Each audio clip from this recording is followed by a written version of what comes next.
What's up mga kapatid? Nagpakita ng lakas at tapang si Mark Strigo sa laban ng dalawang matitikas na Pinoy. Nasa frontline ng balitang yan si Ian Suyu. Sa harap ng daang-daang Pinoy fans, muling pinamalas ni Asian MMA star Mark Strigo ang kanyang liksi at lakas sa loob ng ring sa Combat Sports Kalayaan o KSK MMA Festival sa Makati City kagabi. Dinomina ni Strigo ang kapwa Pinoy fighter na si Paige Alitaw sa kanilang 75kg Division Grappling Championship match. Agad tinapos ni Strigo ang laro sa loob lamang ng 6 na minuto sa pamamagitan ng guillotine choke. It always feels good to get the win in Manila. I love combat sports. I compete in MMA, I compete in combat sambo with the Philippine team, and tonight was a grappling super fights. Panalo rin via unanimous decision ang Pinoy MMA fighter na si Elorde Sandigon kontra sa Indonesian fighter na si Andrian Dermita. Ito ang ikalimang panalo ni Sandigon sa professional level ng MMA.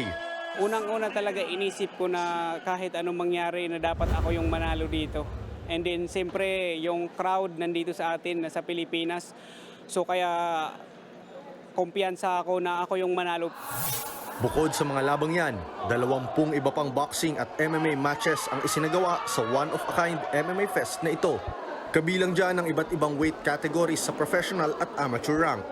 Lumahok rin ng iba pang fighters mula sa Australia at Singapore.